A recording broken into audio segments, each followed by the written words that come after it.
तो हम आ चुके हैं बेहतर को बेहतरीन करने के लिए और कमज़ोर को और बेहतर करने के लिए।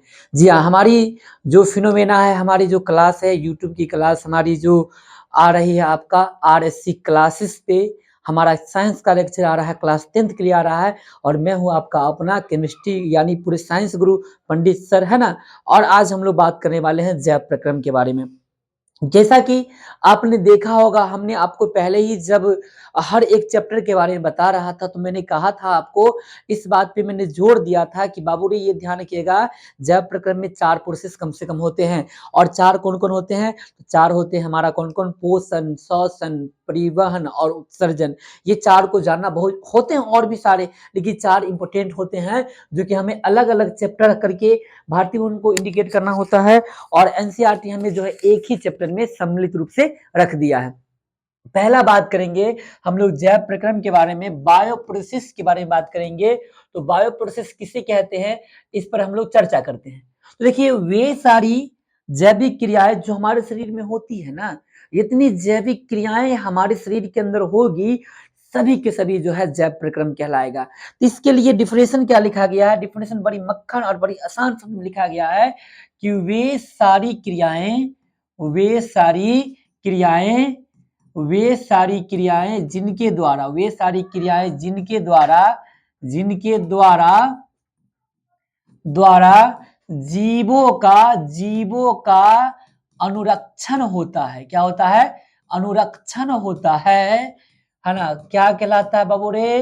कहलाता है जैव प्रक्रम। क्या कहलाता है हमारा? जैव प्रक्रम कहलाता है यानी जैव प्रक्रम कहलाता है। यानी वे सारी जैविक क्रिया जिसके द्वारा जीवों का क्या होता है अनुरक्षण होता है, वो सभी के सभी प्रक्रियाएं जैव प्रक्रम के अंतर्गत आते हैं। और जैव प्रक्रम में जो है हमारा पहली क्रियाएं जो आएगी वो पहली क्रिया आप जान लीजिए कौन सी आने वाली है। तो पहली क्रिया आने वाली है पोषण। क्या आने वाली है? पोषण आने वाली है। सेकेंड हमारा श्वसन आने वाली है। थर्ड हमारा परिवहन आने वाला है। परिवहन के अलावा जो है हमारा फोर्थ में हमारा जो है उत्सर्जन आने वाला है। कहने का मतलब है हमारा ये 4 जो प्रक्रियाएं हैं जो जैव प्रक्रम के लिए बहुत आवश्यक प्रक्रिया है जो कि जैव प्रक्रम में आएगी ही। कौन-कौन? वो आ रहे न्यूट्रिएशन, रेस्पिरेशन, ट्रांसफॉर्मेशन और एक्सेलरेशन। मतलब क्या हो गया? पोषण, श्वसन, परिवहन और उत्सर्जन ये चारों क्रियाएं आने वाली है। चलिए आगे हम लोग बात करने वाले हैं, अगले टॉपिक की बात करने वाले हैं। तो बड़ी सुंदर सा टॉपिक हमारा होगा जिसका नाम होगा पोषण। क्या नाम होगा हमारा? पोषण। पोषण मतलब क्या हो गया? न्यूट्रिएशन, है ना? अब सर क्या होता है पोषण ये जान लेते हैं। तो पोषण क्या होता है कि वह प्रक्रिया है जिसके द्वारा सजीव सजीव मतलब लिविंग जो श्वास लेता होगा एक निर्जीव होता है, नहीं एक सजीव एक निर्जीव होता है। हम लोग निर्जीव है ना, नहीं हम लोग सजीव है। तो क्या हमने जाना पोषण क्या हम जानेंगे कि वे प्रक्रियाएं वे प्रक्रियाएं जिसमें जीव जीव पोषक तत्व या फिर कह सकते हैं भोजन का भोजन का ग्रहण करता है भोजन का ग्रहण करता है वे प्रक्रियाएं जिसमें जीव पोषक तत्व भोजन का ग्रहण करता है पोषण कहलाता है। क्या कहलाता है बाबू रे? पोषण कहलाता है। क्या कहलाता है? पोषण कहलाता है। अब देखिए क्यों क्यों आवश्यक है हमारे लिए पोषण? पोषण क्यों आवश्यक हमारे लिए है? तो पोषण का जो महत्व है वो पहला महत्व जो हमारे पास में आ रहे हैं। पोषण का पहला महत्व हमारे पास में ये है कि हमें शरीर में ऊर्जा की आवश्यकता होती है और ऊर्जा हमें भोजन से मिलती है। तो पहला क्या होगा? ऊर्जा की प्राप्ति के लिए हमें पोषक तत्व की आवश्यकता यानी पोषण की आवश्यकता है ऊर्जा की प्राप्ति के लिए। पहला कि हमारा ऊर्जा की प्राप्ति के लिए है। सेकंड की बात करते हैं क्यों आवश्यक हमारा है क्या? तो पोषण क्यों आवश्यक है इसके बारे में हम लोग जानते हैं। सेकंड के लिए तो ध्यान रखिएगा टूटे फूटे उत्तकों के मरम्मत के लिए। किसके लिए? मरम्मत के लिए टूटे फूटे ऊतकों के मरम्मत के लिए क्या आवश्यक है? तो आवश्यक हमारा पोषण है। तीसरा, उपापचयी क्रियाओं के लिए, उपापचयी क्रियाओं के लिए, उपापचयी क्रियाओं के लिए भी हमें जो है क्रियाओं के लिए हमें क्या है? आवश्यक है कौन? तो पोषण क्रियाएं। 4 में हमारा जो होने वाला है, 4 में जीवों के शरीर एवं अंगों के विकास के लिए, शरीर एवं अंगों के विकास के लिए क्या आवश्यक है हमें? तो आवश्यक हमें क्या है? ये पोषण की आवश्यकता होती है। ये मूल रूप से 4 प्रक्रिया मतलब हमारे शरीर में होने के लिए पोषण हमारे शरीर के लिए क्या है? आवश्यक है। पोषण हमें जरूरत है। कहावत है ना, खैबो तो मोटेबा कैसे, और ज्यादा खैबो तो ज्यादा मोटेबा, है ना। तो खाना भी नॉर्मली खाना है, समझे ना। तो ऊर्जा के प्राप्ति के लिए, टूटे फूटे ऊतकों के लिए, उपापचयी क्रियाओं के लिए, जीवों के शरीर और अंगों के विकास के लिए। अब ध्यान रखिएगा कि उपापचयी जो हम कह रहे हैं, उपापचयी, ये उपापचयी में 2 क्रियाएं आएंगी। एक आएंगे हमारा अपापचयी, एक आएगा हमारा उपापचयी। मतलब बड़े अणुओं को तोड़कर छोटे अणुओं में, बड़े अणुओं को तोड़कर छोटे अणुओं में ले जाना, जैसे ग्लूकोज को तोड़कर CO2 में, है ना। फिर श्वसन में क्या होता है कि ग्लूकोज को तोड़ा जाता है, पोषण श्वसन इसकी प्रक्रिया होगा। उपापचय मतलब छोटे छोटे अणुओं को जोड़ के बड़े अणुओं में, छोटे छोटे अणुओं को जोड़ के बड़े अणुओं में ले जाना उपापचय कहलाता है। दोनों से होने वाली क्रिया को मेटाबॉलिज्म यानी उपापचयी अभिक्रिया कहते हैं। क्या कहते हैं? उपापचयी अभिक्रिया कहते हैं। जिन बच्चे को लेना स्क्रीनशॉट कर लीजिएगा। पहले जान लीजिए फिर से क्या हमने कहा। पोषण क्या है? वे सारी प्रक्रियाएं जिनके द्वारा जीव जो होते हैं पोषक तत्व यानी भोजन का ग्रहण करता है, पोषण कहलाता है। और महत्व क्या है? ऊर्जा की प्राप्ति के लिए, टूटे फूटे ऊतक की मरम्मत के लिए, उपापचयी क्रिया के लिए, जीवों के शरीर और विकास के लिए। स्क्रीनशॉट ले लीजिए इसका। चलिए स्क्रीनशॉट 1 2 टेक द स्क्रीनशॉट। चलिए अब और आगे हम लोग बढ़ते हैं। ठीक है, आगे हम लोग जब बढ़ेंगे तो ध्यान रखिएगा पोषक तत्व जो होते हैं, पोषक तत्व, पोषक तत्व, तो पोषक तत्व में ध्यान रखिएगा एक ट्रिक है इसका पकड़ने का कि कौन कौन से पोषक तत्व आपके लिए आवश्यक है। तो याद रखिएगा प्रोटीका, प्रोटीका ने प्रोचीका, चलिए गड़बड़ हो गया, प्रोचीका, प्रोचीका खबीज, क्या हमारा?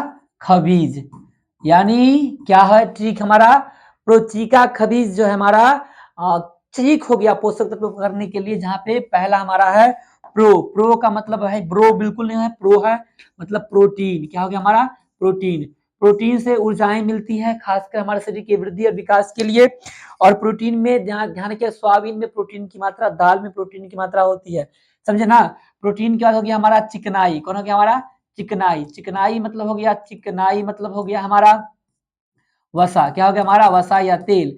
और चिकनाई से हमें कहीं ना कहीं मतलब शरीर की इतनी ऊर्जा मिल जाती है, मोटे होने का मतलब चांस बना होता है। लेकिन प्रोटीन ध्यान के, प्रोटीन खास के रोगियों को इलाज करने के दौरान में जो है डॉक्टर के द्वारा दिया जाता है। जब डॉक्टर के पास आप जाइएगा तो डॉक्टर दवा के अलावे कहते हैं कि प्रोटीन का सेवन कीजिए, दाल का सेवन कीजिए, क्योंकि जो हमारे शरीर में ऊतक जो कि टूट चुके हैं यानी फूट चुके हैं, उन ऊतकों को जो है मरम्मत करने के लिए प्रोटीन हमारे लिए क्या है? अति आवश्यक है। तो प्रोटीन का उपयोग मरम्मत के लिए भी होता है। चिकनाई का उपयोग जो है ऊर्जा का निर्माण करने के लिए। ज्यादा चिकनाई खाएगा तो ये ऐसे निकल के बाहर चलाएगा, ठीक है ना।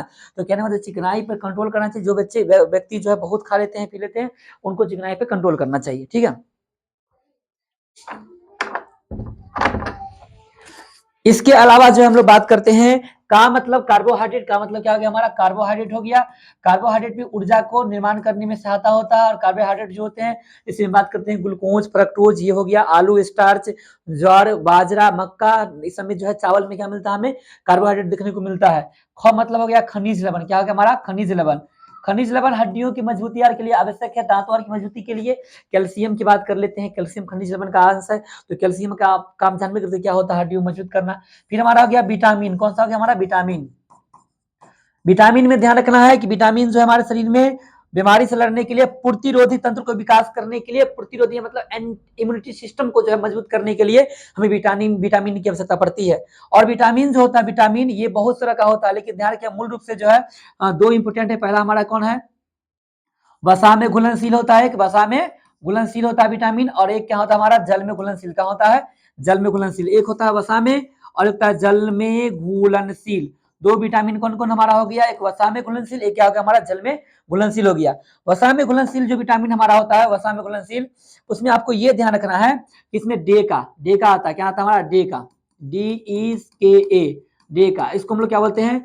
Vitamin D, vitamin E, vitamin के, विटामिन ए, और इसमें आता है BCH, बड़का छोटका हीरो, बड़का छोटका हीरो। यानी जल में घुलनशील विटामिन के लिए हम लोग बड़का छोटका हीरो को याद कर लेंगे। यानी बी से हो गया विटामिन बी, सी से हो गया विटामिन सी, और एच से हो गया विटामिन एच, यानी बड़का छोटका हीरो, है ना। आगे हमारा जल में घुलनशील। अब देखिए बात कर लेते हैं हम लोग जौ की बात करते हैं। जौ मतलब जल हो गया, ये माध्यम के लिए आवश्यक होता है शरीर के लिए। हमें जो है ब्लड का माध्यम हो गया, है ना, बहुत सारे माध्यम के लिए आवश्यक होता है। विटामिन ए जो होते हैं, विटामिन ए इसका नाम होता है रेटिनॉल, ध्यान रखिएगा। विटामिन ए का नाम क्या होता है? रेटिनॉल। विटामिन ए को हम लोग क्या बोलते हैं? रेटिनॉल बोलते हैं। विटामिन बी जो होता है, बी, इसका नाम क्या होता है? और इसका नाम होता है थायमीन। क्या नाम होता है? थायमीन। विटामिन बी बहुत तरह का होता है। विटामिन 1 होता है, B1, B2, B3, B12 तक होते हैं, ठीक है। B12 में कोबाल्ट पाए जाते हैं। विटामिन सी की बात करें तो एस्कॉर्बिक एसिड होता है, नाम इसका क्या होता है? एस्कॉर्बिक एसिड, एस्कॉर्बिक एसिड नाम होता है। विटामिन डी की बात करें इसका होता है कैल्सी। क्या होता है? कैल्सी, कैल्सी, कैल्सी, कैल्सी, कैल्सी। ये देखिए ये हुआ हमारा, काम कर रहा है ना, बढ़िया काम कर रहा है। कैल्सी फेरॉल, क्या नाम होता है इसका? कैल्सी, कैल्सी फेरॉल इसका नाम होता है। और विटामिन ई की बात करें, ई का तो टेकोफेरॉल। क्या होता है? टोकोफेरॉल, टेकोफेरॉल, है ना। विटामिन अगर हम लोग बात करते हैं एच का तो बायोटीन नाम होता है, बायोटीन। हाँ, और बात कर लेते हैं अगर विटामिन, विटामिन बात कर लेते हैं ई का तो होता है कैल्सी क्यूबिनॉन, कैल्सी, कैल्सी क्यूबिनॉन, कैल्सी क्यूबिनॉन, है ना। तो ये विटामिन का नाम हो गया। विटामिन ए का रेटिनॉल, बी को थायमीन, सी को एस्कॉर्बिक एसिड, डी का नाम हो गया हमारा कैल्सीफेरॉल, ई का टैकोफेरॉल, एच का बायोटीन, और ई का हमारा कैल्सी क्यूबिनॉन। विटामिन ए की कमी से हमारे शरीर में प्रतिरोधी तंत्र कमजोर होने के साथ साथ जो है रतौंधी नामक बीमारी होता है। विटामिन बी की कमी से जो हमारे शरीर में क्या होते हैं तो बेरी बेरी नामक बीमारी होता है। विटामिन सी की कमी से हमारे शरीर में जो एस्कॉर्बिक होता है, डी से रिकेट्स होता है, ई से बांझपन, निसंतानता, एच से हमारा जो है बाल उड़ जाते हैं, बाल गिर जाते हैं, झड़ जाते हैं, और ई से जो है विटामिन ई की कमी से जो है, सॉरी देखिए यहाँ पर गलती बता रहे, बी विटामिन ई, देखिए विटामिन यहाँ पर ई था, ये के था, क्या था हमारा? के, है ना। तो विटामिन ई जो है हमारा विटामिन ई की कमी से बांझ पर, और के की कमी से जो विटामिन के की अगर कमी हमारे शरीर के अंदर अगर हो जाए तो उससे आप ध्यान रखिएगा कि आपको हड्डियां कमजोर हो जाएगी। ए का जो स्रोत है, विटामिन ए का जो स्रोत है वो क्या हमारा? फल फूल खाइए, तंदुरुस्त रहिए, फल फूल अंडा मांस यही खाते रहिए, ठीक है। विटामिन बी में जो है हमारा साग सब्जी, हरी साग सब्जी का उपयोग कीजिए आप लोग। और सी में जो है खट्टा फल जितने आते हैं, संतरा, नींबू, है ना, अनार जो भी होते हैं, खट्टा जो भी खट्टा जो आते हैं वो एस्कॉर्बिक एसिड सी में आते हैं। कैल्सीफेरॉल डी में सूर्य की प्रकाश बहुत उपयुक्त है। ई के लिए जो हम लोग सूर्यमुखी का तेल का उपयोग करते हैं। एच के लिए जो हम लोग है बायोटीन के लिए जो है मूंगफली में दाना नहीं खाते हम लोग, और के लिए कैल्शियम युक्त पदार्थ को हम लोग खनिज लवण का ग्रहण करते हैं। चलिए तो ये हमारा क्या हो गया? पूरा पोषक तत्व के बारे में डिटेल हो गया। जिनको स्क्रीनशॉट करनी है स्क्रीनशॉट कर लीजिएगा। चलिए आगे हम लोग बढ़ते हैं, अगले टॉपिक की ओर हम लोग बढ़ते हैं। तो ध्यान रखिएगा अगला हमारा क्या आएगा, अगला टॉपिक हमारा जो आने वाला है ना, उसका नाम हो गया, अगला टॉपिक का नाम हो गया पोषण के प्रकार। क्या हो गया हमारा? पोषण का प्रकार हो गया। तो ध्यान रखिएगा पोषण के प्रकार के बारे में हम लोग जानेंगे, पोषण के प्रकार के बारे में जानेंगे तो अच्छे से हम लोग यहीं पे याद कर लेते हैं। ध्यान रखिएगा पहला प्रकार जो हमारा पोषण का आने वाला है उस पोषण के प्रकार का नाम होता है सपोषण। क्या नाम होता है? सपोषण। पहला प्रकार का नाम होता है सपोषण।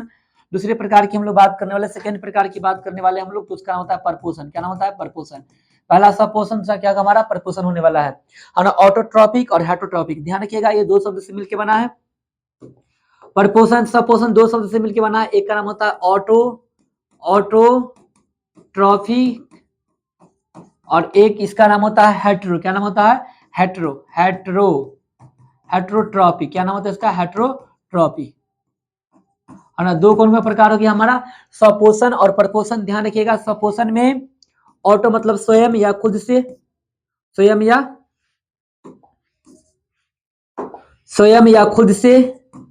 या खुद से पोषण। और यहाँ पे बात करते हैं हेटेरो की बात करते हैं तो यहाँ पे हो जाएगा हमारा दूसरे से क्या? पोषण। मतलब क्या हो गया? पोषण की वह प्रक्रिया जिसमें जीव जो है स्वयं से या खुद से भोजन का संश्लेषण करता है। किसका? भोजन का संश्लेषण करता है, किसी अन्य जीव पर निर्भर नहीं रहता है, स्वपोषण कहलाता है। और पोषण की वह प्रक्रिया जिसमें जीव भोजन के लिए अन्य जीव पर क्या होते हैं, निर्भर रहते हैं। अन्य जीव पर क्या होते हैं, निर्भर होते हैं, क्या कहलाते हैं, परपोषण कहलाते हैं। जिसमें भोजन के लिए जीव खुद पर निर्भरता रखेगा, किसी अन्य जीव पर निर्भर नहीं रहेगा, क्या कहलाएगा, हमारा स्वपोषण कहलाएगा। और भोजन के लिए जीव अगर दूसरे जीव पर निर्भर रह रहा है तो क्या कहलाएगा, हमारा परपोषण कहलाएगा। ध्यान रखिएगा, स्वपोषण में हरे पेड़ पौधे आते हैं, पेड़ पौधे आ गए हमारा, और साथ में कुछ शैवाल, कुछ क्या हो गया हमारा, शैवाल। ये हमारा क्या, हमारा ये स्वपोषण करता है, क्योंकि इसके अंदर प्रकाश संश्लेषण क्रिया करने की क्षमता पाई जाती है। प्रकाश संश्लेषण क्रिया करने की क्षमता पाई जाती है, इसलिए क्या हमारा ये स्वपोषण है। और परपोषण के अंदर जो हमारा मानव आ गया, मनुष्य आ गया, जानवर आ गया, ठीक है, हाथी घोड़ा जो भी होता है ना, सूक्ष्म जीव बहुत सारे आ जाएंगे, सूक्ष्म जीव आ जाएंगे, अमरबेल की लत्ती आ जाएगी, है ना, बहुत सारे इस प्रकार के जो एग्जाम्पल आपको आने वाले, लाइकेन आ जाएंगे। तो ये हमारा क्या है, स्वपोषण है। जो स्वपोषण प्रक्रिया, जो सजीव स्वपोषण प्रक्रिया करने वाला है उसको हम लोग स्वपोषी कहेंगे। क्या कहेंगे, उसको स्वपोषी कहेंगे। और जो सजीव परपोषण प्रक्रिया करने वाला उसको हम लोग परपोषी कहेंगे। क्या कहेंगे, परपोषी कहेंगे। मतलब ये हमारा स्वपोषी हो गया और ये हमारा क्या हो गया, परपोषी हो गया, ठीक है ना। मतलब परपोषण करने वाली जीव हमारा परपोषी हो गया, स्वपोषण करने वाला जीव क्या हो गया, स्वपोषी हो गया।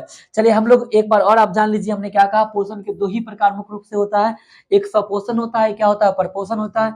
एक स्वपोषण होता है, क्या होता है, हमारा परपोषण होता है। स्वपोषण क्या होता है, ये दो शब्द से मिलकर बना होता है, ऑटोट्रॉपी। क्या नाम होता है, ऑटोट्रॉपी। मतलब ऑटो मतलब खुद से संश्लेषित करने वाला, ट्रॉपी मतलब पोषण, ठीक है ना। जो भोजन खुद से संश्लेषित करता है वो हमारा कहलाता है सपोषी। जैसे पेड़ पौधा हो गया और कुछ शैवाल हो गए। और परपोषी मतलब क्या होता है, हेटेरोट्रॉपी। मतलब क्या हो गया, भोजन के लिए दूसरे, मतलब भोजन दूसरे के द्वारा क्या करता है, संश्लेषित करवाता है। तो इसमें हमारा कौन आने वाला है, इसमें हमारा आने वाला अन्य मानव, जानवर, हाथी और सूक्ष्म जीव और अन्य जीव आने वाले हैं, ठीक है। तो हम लोग इसको बात कर लेते हैं, आप लोग जो है इसका स्क्रीनशॉट कर लीजिएगा। चलिए बहुत बढ़िया, चलिए हम लोग आगे की बात करने वाले हैं। अगला हमारा है परपोषण का प्रकार। क्या आने वाला है, परपोषण का प्रकार आने वाला है ना। जिन बच्चों को समझ में थोड़ा हेर फेर आता होगा, है ना, वीडियो को पीछे कर लीजिएगा और एक बार दोबारा देख लीजिएगा, समझे ना। परपोषण का, और हमारे चैनल को सब्सक्राइब करना नहीं भूलिएगा, RSC क्लासेस, ये आपका यूट्यूब चैनल, हम आपके पंडित सर हो गए, ठीक है ना। आप वीडियो को शेयर भी कर दीजिएगा, है ना, अपने साथियों के पास, पड़ोसियों को भी दीजिएगा, है ना। चलिए आगे हम लोग बात करने वाले हैं, प्रपोषण की बात करने वाले। तो प्रपोषण का जो है हमारा मुख्य रूप से जो है चार प्रकार होता है। पहला होता है परजीवी पोषण। क्या होता है, परजीवी पोषण। पहला क्या होता है, परजीवी पोषण होता है।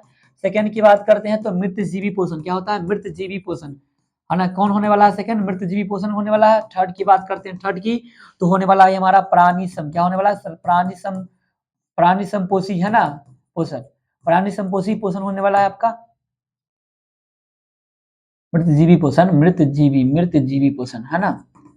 फिर आगे हम बात करने वाले हैं तो चार में बोला है सहजीवी। क्या होने वाला है, सहजीवी पोषण। सहजीवी पोषण की बात हम लोग करेंगे, यानी कुल मिला के जो है परपोषण की प्रक्रिया कितना है, चार होने वाला है। कौन कौन होने वाला है बुआरे, तो परपोषण की प्रक्रिया चार जो होने वाला है उसमें परजीवी आने वाले हैं, मृतजीवी आने वाले हैं, प्राणी संपोषी आने वाले हैं और सहपोषी आने वाले हैं।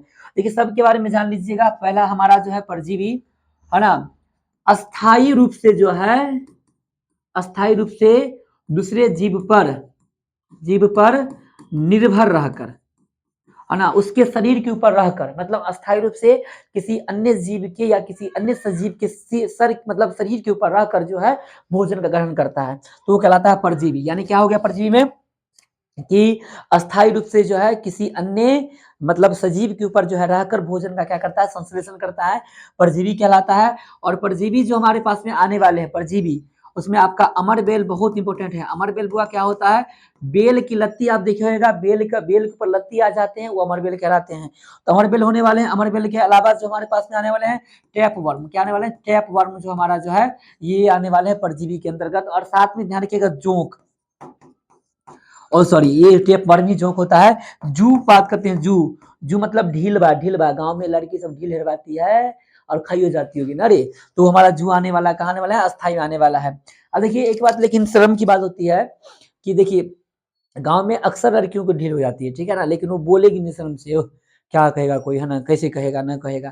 लेकिन एक बात बता रहे हैं आपको, ध्यान रखिएगा कि ये हो जाना बहुत खराब बात है। आपको शरीर में बहुत समय तक रहेगा ना तो आपको बीमारी हो जाएगी, ठीक है ना, तो हटा देना चाहिए इसको, है ना। ये सब के सब कहाँ आने वाले हैं, ये सब के सब जो है परजीवी पोषण में, क्योंकि ये अस्थायी रूप से हम लोग जू की बात करते हैं तो हमारे बाल सर के अंदर में, अगर हम मर जाए आज के दिन में, है ना। तुम लोग मना भी रहा होगा मर जाने का, अगर हम मर जाए आज के दिन में तो क्या हो जाएगा कि मतलब मेरा जो ये जू है वो भी मर जाएगा, ठीक है। तो ये कहाँ होगा हमारा, ये सब परजीवी के अंदर आएगा। मृतजीवी की बात अगर हम लोग कर लेते हैं, मृतजीवी की बात कर लेते हैं, तो मृतजीवी में ध्यान रखिएगा कि मृत या सड़े गले अपशिष्ट पदार्थ को खाता है। मृत या सड़े गले अपशिष्ट पदार्थ को खाता है, समझे ना।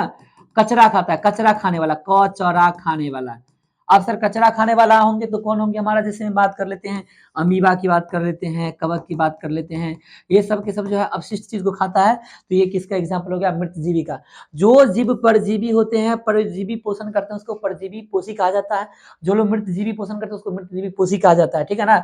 प्राणी से मतलब क्या होगा कि भोजन को जो है ना, प्राणी संपोषी मतलब क्या होता है, भोजन को ये लेता है तरल के रूप में, किसके रूप में, तरल के रूप में ग्रहण करता है या ठोस के रूप में ग्रहण करता है। भोजन को ये तरल के रूप में या ठोस के रूप में ग्रहण करता है, वो प्राणी संपोषी या प्राणी संभोजी भी कहलाता है ना। इसका एग्जाम्पल की बात अगर हम कर लेते हैं तो इसके एग्जाम्पल में आ जाएंगे मानव की बात हो जाएंगे, हमारा मनुष्य की बात हो जाएंगे, मानिए कि जो भी जानवर है ना, जानवर जितना है सब आने वाले इसके अंतर्गत। हाँ दोबारा ये 3 के 3 तो आप लोग पढ़ लिए होंगे क्लास में। अगर अगर आप लोग कहीं और मतलब अगर किसी और कोचिंग संस्थान से बच्चे जुड़े हुए हैं तो आप केवल 3 ही पढ़े होइएगा, चौथा का नाम नहीं सुनिएगा। लेकिन आज हम लोग चौथा बताने वाले हैं, जिसका नाम है सहजीवी। सहजीवी मतलब क्या हो गया कि ये वैसे कैटेगरी में आते हैं जो 2 जीव होंगे ऐसे जो एक दूसरे को सहायता करेंगे भोजन ग्रहण करने में, समझ रहे ना। एक दूसरे को सहायता यानी भोजन ग्रहण करने में एक दूसरे को लाभ देंगे, एक दूसरे को लाभ है ना देंगे। इसमें वो अरे लाइकेन बहुत फेमस है, कौन, लाइकेन। लाइकेन जो है ना सहजीवी के एग्जाम्पल में आपका बहुत अच्छा एग्जाम्पल है। तो लाइकेन इसका एग्जाम्पल हम लोग लेके चलेंगे। पर पोषण किसे कहते हैं, तो आप एक बार फिर से आप लोग स्क्रीनशॉट कर लीजिएगा, जो बच्चे है ना नहीं लिखे हैं, कॉपी नहीं बनाए हुए हैं, और जो बच्चे हमसे पढ़ रहे हैं, हमारे क्लास में पढ़ रहे हैं, ठीक है, हमारी ऑफलाइन बैच में पढ़ रहे हैं, उसको तो दोबारा रिवाइज हो रहा है, तो आपके लिए तो और बेहतर बात है। एक बात और हम बता देते हैं कि कभी कभी क्वेश्चन एग्जाम में आता है कि मानव शरीर के कोशिकांगों का नाम लिखने के लिए कह रहा है, कोशिकांगों का नाम, है ना। हम ये पहले इसका स्क्रीनशॉट कर लीजिए, हम एक बार समझाते हैं परपोषण क्या होता है। तो परपोषण वे मतलब क्रियाएं होते हैं जिसमें जीव भोजन के लिए किसी अन्य जीव पर निर्भर रहते हैं। परपोषण वह प्रक्रिया जिसमें जीव भोजन के लिए अन्य जीव पर निर्भर रहते हैं, मतलब अपने से कुछ नहीं बने थे। गाँव में होता है ना, देखो क्यों ना लड़का सब देखो खास के होता है, क्या होता है कि पिताजी पर निर्भर रहता है, और निर्भर रहने के बाद वो स्टोरी लगाता है, शिक्षक का अच्छा बोलिए क्या स्टोरी लगाता है पता नहीं चलता है। देखिए टीचर कहने का मतलब ये होता है बाबू रे, है ना, ये वो गाना टीचर सब लगा देता है ना, फोटो लगाता है, लिखता है दबदबा है, दबदबा था दबदबा बना रहेगा। यार टीचर है तो गुंडा थोड़ी भी है, गुंडा का काम है ये सब करना, है ना। टीचर का ह्यूमिलिटी आना चाहिए आपके अंदर, विनम्रता आना चाहिए था, और आपके अंदर विनम्रता नहीं है, ये रहीसी दिखा रहे हैं। अब बच्चों को सिखा रहे हैं कि तुम भी दबदबा दिखाओ, और तुम दबदबा पढ़ाई लिखाई में कुछ और में दिखा दो, ठीक है ना। तो टीचर के अंदर रिस्पेक्टेबिलिटी होना चाहिए यार, ह्यूमिलिटी यानी विनम्रता आना चाहिए, वो अजीब होता है, ठीक है ना। तो ये परपोषी किसे कहते हैं, परपोषण वह प्रक्रिया जिसमें जीव भोजन के लिए दूसरे जीव पर क्या करते हैं, निर्भर रहते हैं, वो क्या करता है, परपोषी कहलाते हैं। परपोषण का 4 प्रकार मुख्य रूप से 3 होता है कि 4 हम बताए। पहला प्रकार हो गया हमारा परजीवी पोषण हो गया, सेकंड हमारा मृतजीवी पोषण हो गया, थर्ड हमारा जो है प्राणी संपोषी हो गया, और हमारा जो फोर्थ है वो सहजीवी पोषण हो गया। परजीवी पोषण किसे कहेंगे, जिसमें जीव भोजन के लिए किसी के ऊपर अस्थायी रहकर, किसी के शरीर के ऊपर अस्थायी रहकर भोजन का ग्रहण करता है, वो कहलाता है हमारा परजीवी। और हमारा मृतजीवी किसे कहते हैं, जिसमें जीव जो है भोजन के लिए किसी सड़े गले कचरे या मृत वस्तु को खाता है, वो मृतजीवी कहलाता है। और प्राणी सन क्या हो गया कि भोजन के लिए तरल या ठोस का उपयोग करता है, वो क्या कहलाता है, प्राणी सन कहलाता है। और सहजीवी क्या हो गया, भोजन के लिए एक दूसरे को लाभ देता है, 2 जीव मिलकर, वो लाइकेन में आ गए, ठीक है ना। जिनको स्क्रीनशॉट करना है कर लीजिएगा। हम 2 क्वेश्चन बताने वाले थे, आप देख लीजिएगा कौन क्वेश्चन हमारा। पहला क्वेश्चन हमारे पास में क्या है बाबू रे, पहला है सजीव के 4 लक्षण। सजीव के 4 लक्षण। अब सजीव के 4 लक्षण, जैसे विद्यार्थी का लक्षण क्या क्या होता है ना, भर भर दिन मोबाइल का फ्री फायर खेलिए, भर दिन मम्मी कहे कुछ करने के लिए सोए रहिए, कॉपी किताब से दोस्ती ना कीजिए, है ना। आजकल के बच्चे का लक्षण है, ठीक है ना। अभी का जनरेशन हम देख रहे हैं कि ज्यादातर बच्चे मोबाइल से पढ़ते हैं, यूट्यूब से पढ़ते हैं ना, तो मोबाइल से पढ़ा हुआ रह गया, ठीक है ना। सेल्फ स्टडी नहीं करते हैं, खुद का मेहनत नहीं करते हैं। और जो बच्चे खुद का मेहनत ना करेंगे, वो आगे नहीं बढ़ेंगे। हम अपनी बात करते हैं, जब हम लोग पढ़ते थे, मोबाइल का उतना प्रकोप नहीं था हम लोग के जीवन में, तो ज़्यादातर मेहनत खुद से करते थे, है ना? टीचर बहुत कम बताया करते थे, हम लोग मेहनत करते थे। लेकिन धीरे-धीरे उल्टा हो रहा है और एबिलिटी भी था। जैसे मानिए कि अगर 50 गो क्लास में अगर 50 गो बच्चे हैं ना हमारे लोग के क्लास में जब हम लोग पढ़ते थे, तो 50 के 50 बोनाफाइड था, है ना? भले नंबर कम, उसमें नंबर लाना भी बहुत टफ था ना। अब तो 400 देखते हैं, जिसको बुझ नहीं आता वो भी ले आता है। कहने का मतलब क्या हो गया सर? कहने का मतलब ये है कि आप बच्चे मेहनत नहीं करते हैं, बिना मेहनत का नंबर आता है, क्योंकि अब बिहार बोर्ड नंबर देता है, जानबूझ के नंबर देता है आपको, है ना? एग्जाम में नहीं लिख उतना भी अच्छा से लिखे फिर भी नंबर आपको देकर चला आएगा, आपका राइटिंग अच्छा होता है तो। कहने का मतलब यही है मेरा कि पढ़ा लिखा कीजिए, स्टडी कीजिए, है ना? पढ़ाई लिखा पर निर्भर रहिए। तो सजीव के 4 लक्षण की बात हम करें तो सजीव का 4 लक्षण कौन-कौन हो गया? हमारा पोषण हो गया, दूसरा हमारा श्वसन हो गया, तीसरा हमारा जो है परिवहन हो गया, चौथा हमारा जो उत्सर्जन हो गया। क्या हो गया? हमारा उत्सर्जन हो गया। मतलब ये 4 पोषण, श्वसन, परिवहन, उत्सर्जन हमारा लक्षण का सजीव का आप लिख सकते हैं। सेकंड क्वेश्चन की बात हम लोग करें तो क्या कहा हमने कि कोशिकांगों का नाम लिखने के लिए कहा जाएगा आपको। कोशिकांगों का नाम लिखना है हमको। कोशिकांगों का नाम अगर बात करें तो पहला कोशिकांग जो हमारे पास आने वाले हैं, राइबोसोम लिख लीजिएगा आप लोग, है ना? माइटोकॉन्ड्रिया लिख लीजिएगा आप लोग, है ना? माइटोकॉन्ड्रिया लिख लीजिएगा आप लोग, है ना? इसके अलावा जो है हम लोग लिख लेंगे। इसके अलावा कोशिकांगों का नाम करा है ना, लाइसोसोम लिख सकते हैं हम लोग, लाइसोसोम लिख सकते हैं, गोल्जी उपकरण लिख सकते हैं, गोल्जी उपकरण, है ना? यानी ये हमारा जो है 4 गो कोशिकांग का नाम हो गया। अब हम वीडियो को यहीं पे रोक रहे हैं। हम लोग मिलते हैं अगले वीडियो में। जय हिंद, जय भारत।